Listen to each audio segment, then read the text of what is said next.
This section examines vehicle heating and ventilation systems.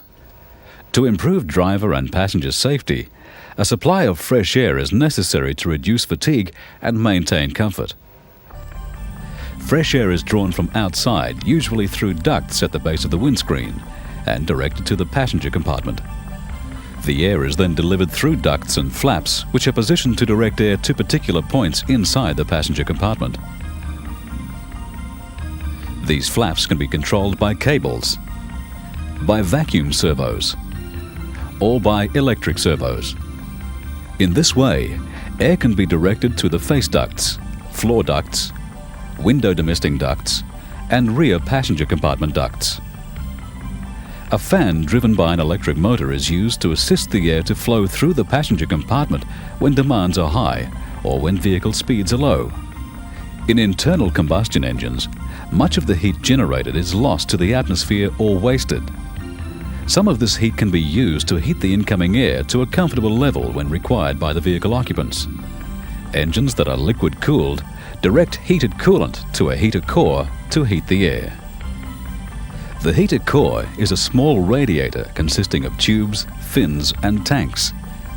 It is mounted under the dash panel inside the air plenum chamber, where air can be passed across the core fins and into the vehicle interior. The heater core is connected to the engine's cooling system by flexible rubber hoses, which allow for movement and a reduction in the level of engine noise and vibration transmitted into the passenger compartment. The rubber hoses are fabric reinforced to resist cooling system pressure and temperature.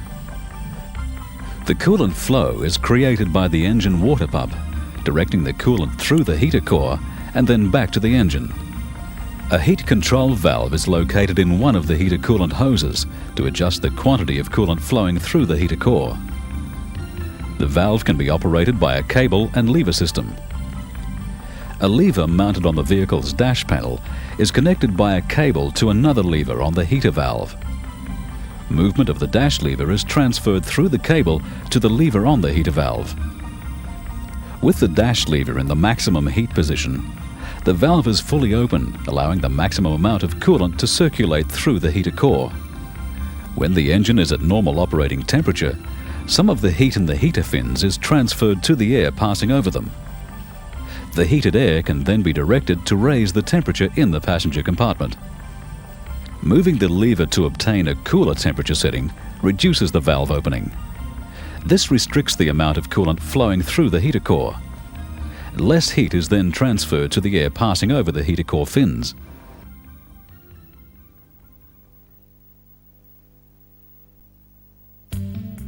This section examines the basic principles of air conditioning. The function of the air conditioning system is to reduce the temperature inside the passenger compartment to a level that ensures passenger comfort. It achieves this by removing excess heat and transferring it to the outside of the vehicle. The removal of heat lowers the temperature and the vehicle interior becomes colder. Cold is simply a relative absence of heat, or can be regarded as a condition which exists after heat has been removed. Heat always travels from a hotter object to a colder object. This heat transfer can take place by one of three methods: conduction, convection, or radiation. Conduction is heat transfer by direct contact. Convection is the transfer of heat by circulation of convection currents in a gas or liquid. Radiation transfers heat in rays.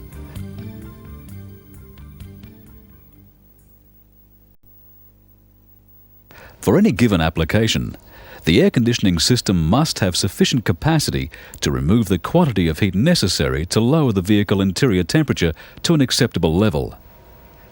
Since heat is a form of energy, it cannot be destroyed. The air conditioning process is simply one of removing heat from one place and transferring it to another. The temperature level arrived at is simply the degree of hotness or coldness achieved, and is usually measured on the Celsius scale, which has two fixed points. The freezing point of water, that is when it turns to ice, is the lower fixed point. The boiling point of water, that is when it turns to steam, is the upper fixed point. When water turns to ice, heat has been removed from the liquid water to bring about a change of state to a solid. That is, when sufficient heat is removed from a body of water, its temperature will reduce to 0 degrees Celsius, and it will remain at 0 degrees until all the water has changed to its solid state, ice. For water to boil, heat has to be added to the water. While it is boiling, heat has to be added to it continuously to change its state from a liquid to a vapor. At standard atmospheric pressure, all the time the water is boiling, its temperature remains constant at 100 degrees Celsius until all the liquid has been transformed. If the water vapor is contained and the same amount of heat is removed from it, then it will condense back into a liquid.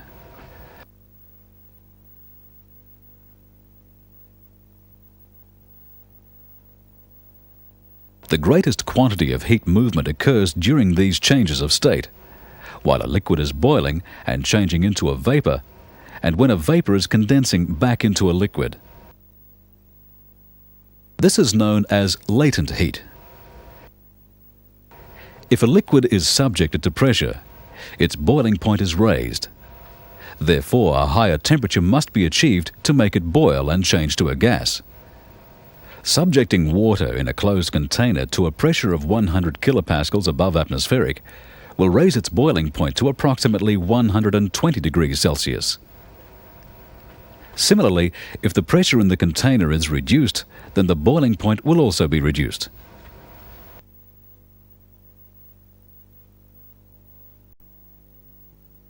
The refrigerant in the air conditioning system must have a low boiling point and must also be able to change its state in a continuous cycle of vaporization and condensation.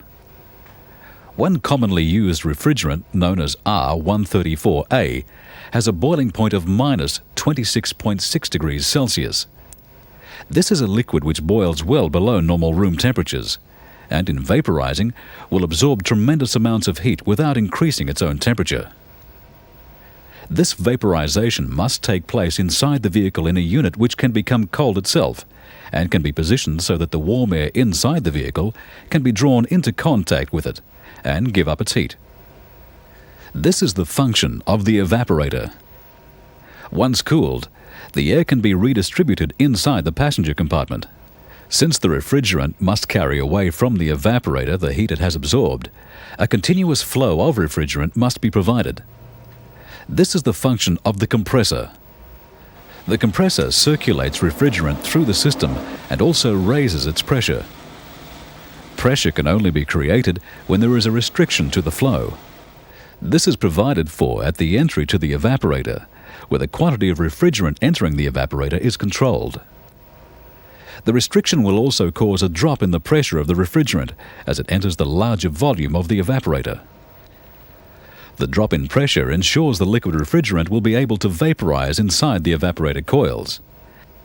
Heat is absorbed from the air passing over the external evaporator fins into the vaporizing refrigerant.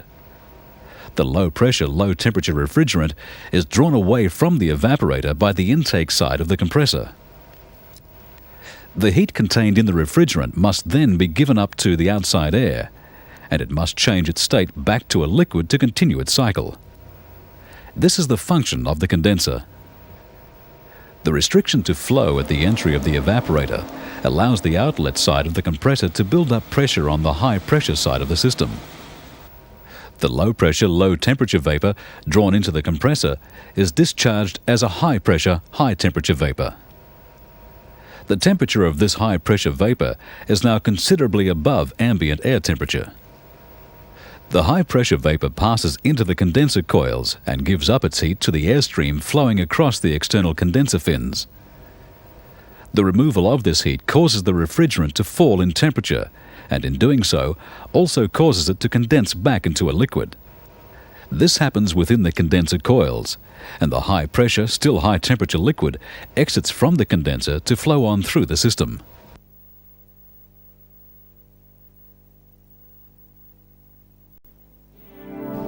While air conditioning removes heat from the vehicle interior, it also reduces the amount of moisture in the air or relative humidity in the passenger compartment. This moisture is collected in a tray below the evaporator and is drained away to the outside of the vehicle by means of a rubber tube. The reduction in the humidity of the air further promotes body cooling by the more rapid evaporation of perspiration.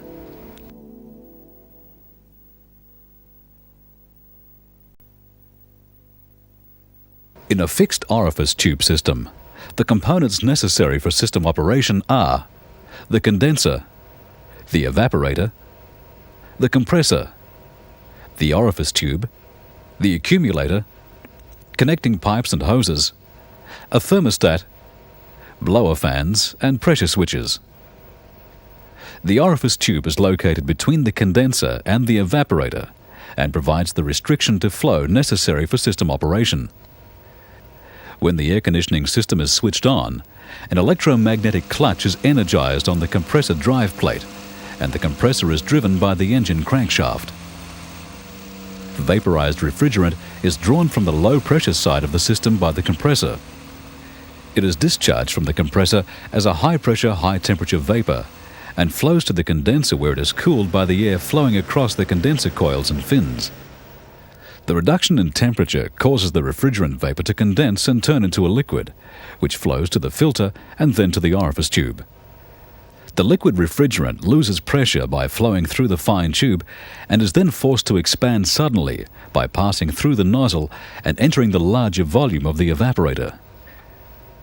The drop in pressure causes the low-pressure, low-temperature liquid to boil, and this liquid mist evaporates rapidly in the evaporator coils, absorbing heat from the air passing across the external fins. The cooled air is directed to the interior of the vehicle by blower fans. The refrigerant in the evaporator flows onto the accumulator. The accumulator acts as a storage volume for the refrigerant and also separates liquid from vapor. Refrigerant vapor enters at the top of the accumulator. Any liquid refrigerant falls to the bottom. The accumulator is made from aluminium and has a large surface area. This assists the final evaporation of any liquid refrigerant leaving the evaporator. Refrigerant vapor is drawn off from the top of the accumulator through the outlet tube by the compressor. At the bottom of the outlet tube is a small hole which allows a small amount of any lubricating oil that settles at the bottom of the accumulator to be drawn to the compressor. The accumulator also contains filters and desiccants, which remove impurities and moisture from the refrigerant as it passes through.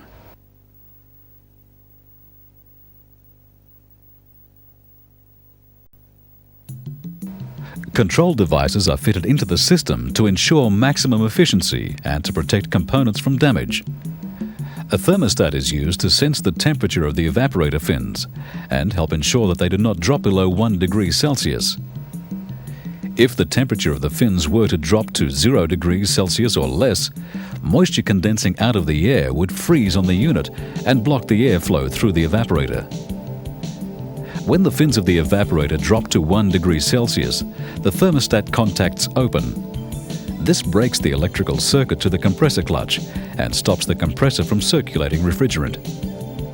When the evaporator temperature rises, usually to about 4 degrees Celsius, the contacts close and the electrical circuit to the compressor clutch is restored. The fixed orifice tube cannot alter the amount of refrigerant entering the evaporator. Therefore, as extra cooling is required and the heat load on the system increases, the compressor cycles on for longer periods. As the heat load decreases, the compressor cycles off for longer. This cycling adjusts the system to the heat load. System protection against high pressures is provided by a high-pressure switch mounted in the high-pressure line between the condenser and the orifice tube.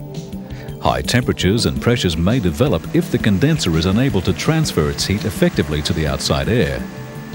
This may be due to blockage of the condenser fins or an inoperative electric fan. If this occurs, the high-pressure switch open circuits the compressor clutch and prevents the compressor from circulating refrigerant. If a leak develops and the refrigerant is low in charge, a low-pressure switch on the low-pressure side of the system turns the compressor off when the system pressure falls below a set value. As lubricating oil is carried around the system by the refrigerant, This prevents damage to the compressor due to lack of lubricating oil.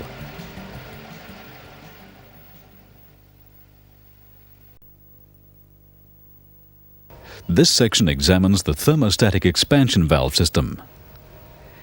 In a thermostatic expansion valve system, the components necessary for system operation are the condenser, the evaporator, the compressor, the receiver dryer, the thermostatic expansion valve, connecting pipes and hoses, a thermostat, blower fans, and pressure switches.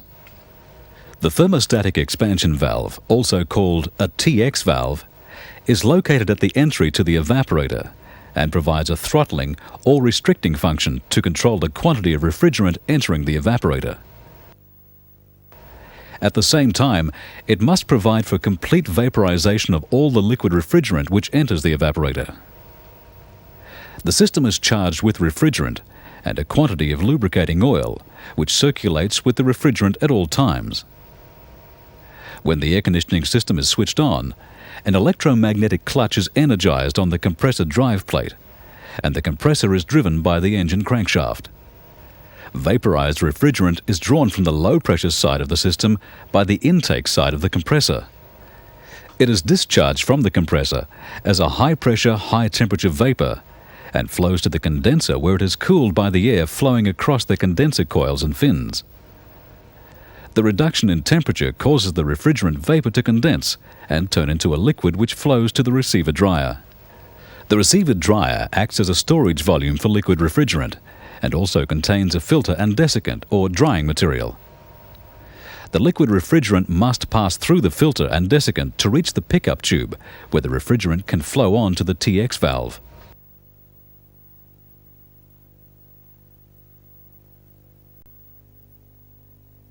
At the TX valve, the amount of liquid refrigerant flow is determined by the action of a spring-loaded valve, which is controlled by different pressures on each side of a connecting diaphragm.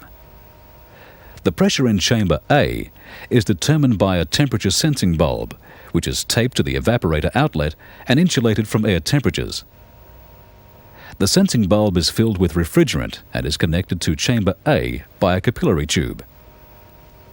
The temperature at the evaporator outlet determines the pressure in the bulb. Higher temperatures will give higher pressures, and this will tend to open the valve wider and allow more refrigerant to flow through. Lower temperatures will give lower pressures. This will tend to close the valve and reduce the flow of refrigerant.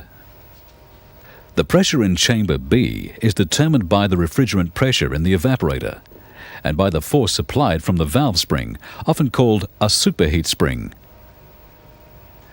The spring is designed to ensure that the temperature of the refrigerant leaving the evaporator is between 2 degrees Celsius to 9 degrees Celsius higher than the boiling point of the refrigerant at the current operating pressure.